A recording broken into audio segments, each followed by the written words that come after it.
Каждое путешествие начинается с мысли, а может быть, стоит увидеть это своими глазами. Мы отправляемся в большое путешествие из Якутска на озеро Байкал. Не поездом, не самолетом, а своим ходом на машине. Вот и посмотрим, стоит ли преодолевать такой путь и сколько это будет стоить. Будем останавливаться и знакомиться с Читой, Улан-Удэ и Иркутском. На Байкале конечной точкой будет остров Ольхон.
Гранатовый пляж находится рядом с городом Байкальск.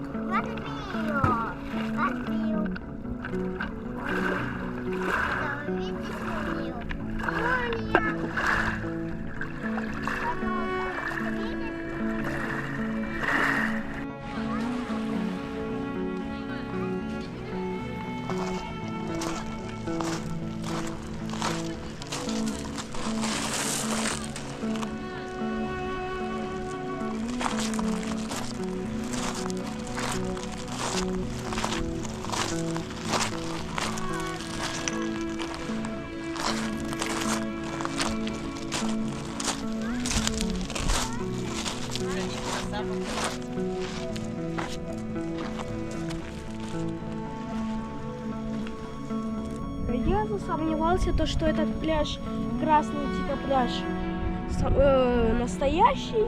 Мы нашли тоже красный камень такой вот. Я чуть-чуть заболел.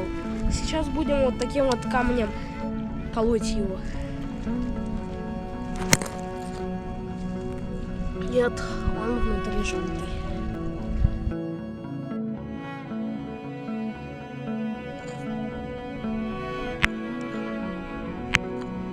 Получается, песок желтый. Но на самом деле песок гранатового цвета вымывался с окрестных холмов и скал и представляет собой песок, содержащий гранат альмандин.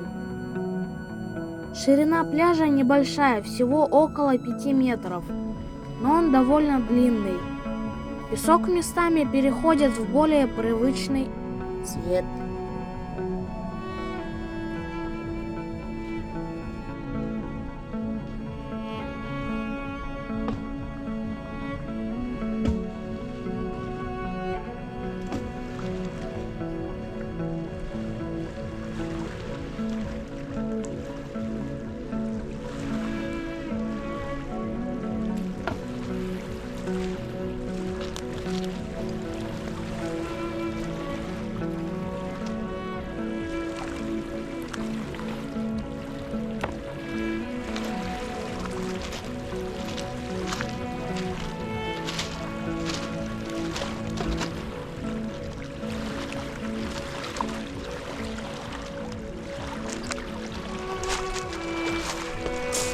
Из-за такого удивительного цвета пляж в будущем может пропасть. Его забирают в качестве сувенира.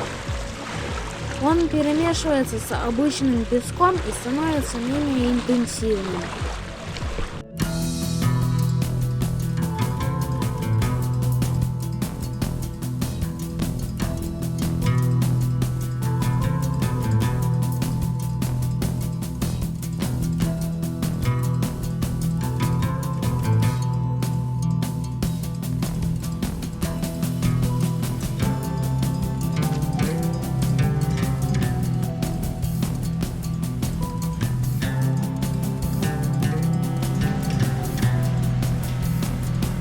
Обратный путь был спокойным и более быстрым. Нахожусь в Улан-Удэ, кафе Эмпатио Эфир. И вот мне принесли вот такой вот коктейль, мега-коктейль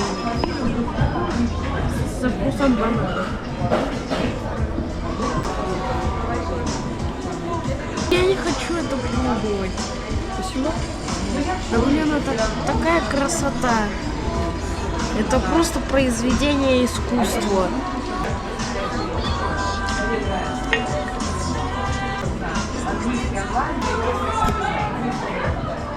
Вкусно.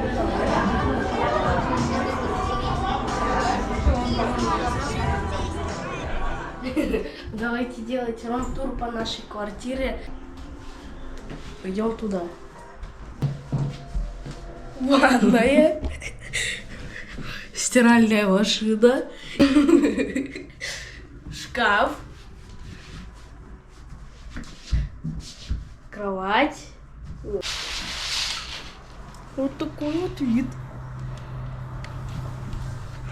Мне так родители сказали, нужно всегда в камеру смотреть.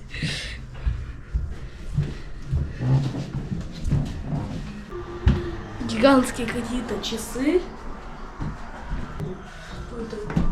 Электрическая плита. Самое святое телек с бубой.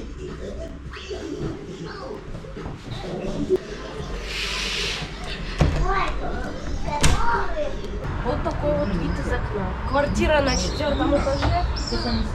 Стоила 2600 рублей за ночь. Пока! В Чите и Могоче ничего примечательного. Че, Ефим, дубль 2 в Могоче? Почему? Ну, первый раз помнишь, какой у нас номер был? Да, помню. Хорошо. С гостиницами в Могоче беда. Даже показывать не хочу. В Нерюнгри не гуляли, и необычным был только подъезд. Я такие видел в Якутске, но внутри не ходил. Так вот выглядит изнутри подъезд.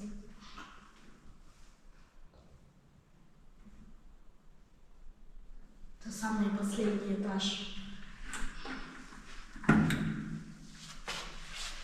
Ну, у нас в Казахстане был похожий подъезд. Только вот лестница, она вот так вот кружилась.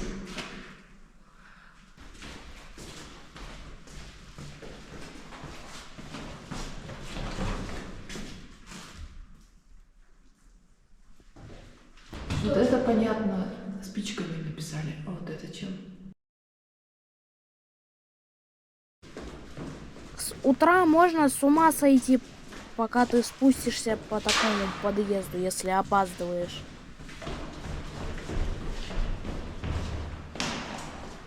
От Нерюнгри до Якутска долетели без проблем. Доехали, не долетели.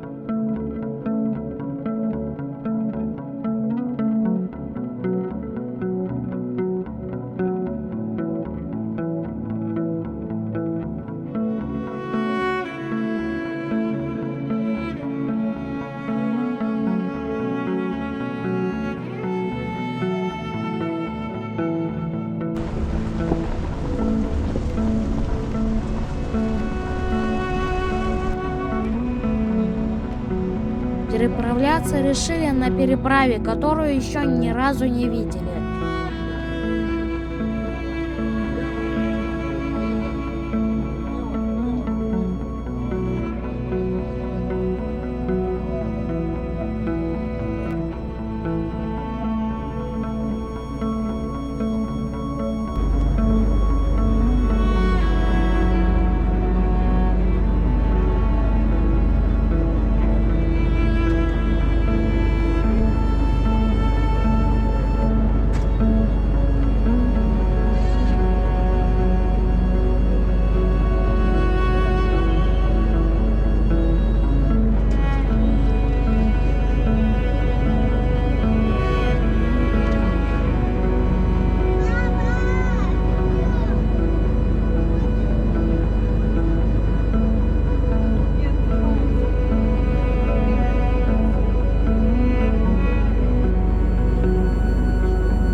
Она короткая, минут 20 на пересечении реки, дешевле, чем на Нижнем Бестяхе.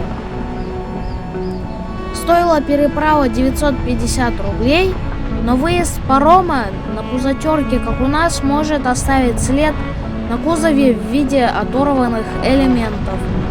Экономия времени и денег может быть сомнительной. Но все, финальный рывок до дома. Поделитесь своими впечатлениями, понравился ли такой формат видео о путешествии или нет, и почему. Мне это очень поможет делать более интересный контент. Накатали 7556 километров, потратили за 19 дней 197 805 рублей. Средняя стоимость бензина получилась 58,2 рубля. Расход 10,8 литров на 100 километров. Двигатели объемом 3,5. Огромная благодарность всем, кто досмотрел видео до конца и поделился им с друзьями.